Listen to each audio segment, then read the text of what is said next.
Kanya-kanyang diskarte ang ilang rice retailer bilang paghahanda sa pagpapatupad ng import ban sa September. Pero ayon sa DA, bagamat posible ang pagtaas ng farm gate price ng bigas, hindi naman umano maapektuhan nito ang retail price. Ang detalye sa report ni Vel Custodio. Isa si Robert sa mga rice retailer na kumukuha ng imported rice para ibenta sa palengke. Isa siya at maging ang kanyang customer sa mga maaapektuhan ng napipintong import ban sa Setyembre. Pero iniisip ng retailer ang kapakanan ng bansa. Yung mga mahilig po sa imported, maapektuhan talaga. Pero yung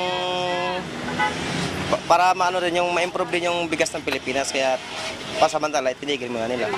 Hindi kagaya ng ibang rice retailer na ngayon pa lang, dinatamihan na ang ino-order na imported rice bilang paghahanda sa import ban. Ang diskarte ni Robert, Local na lang talaga, kung itatambak namin, mag-ipon muna ng maraming local para wala man yung imported, makabawi pa rin sa local.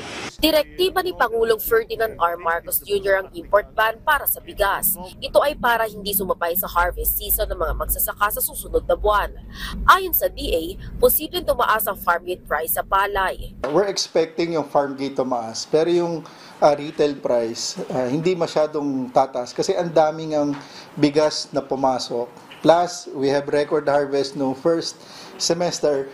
Plus, we're also expecting record harvest for the wet season. So, ibig sabihin, maraming palay at bigas in circulation sa atin na hindi magkukos ng sudden surges sa presyo ng bigas. Batay sa huling monitoring ng Department of Agriculture, hanggang 21 pesos binibili ang mga tuyong palay, habang 17 pesos naman para sa basang palay.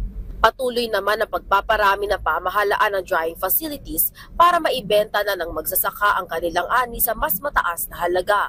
Samantala, halos 70 metric tons o 70,000 kilos ang benteng bigas ang naibenta sa mga magsasaka sa unang 3 araw ng pilot testing ng pinalawak na programang 20 Bigas Meron Na, kung saan una itong inilunsad sa mga NFA warehouse ng Cagayan Region, Cordillera Administrative Region at Central Luzon. Pwede na rin bumili ang mga mangingisda ng 20 pesos kada kilo na bigas sa August 29. Hanggang 10 kilograms per month ang pwede nilang bilhin. Kailangan lang nakaregister ang mga fisher folks sa Registry System for Basic Sector in Agriculture o RSBSA.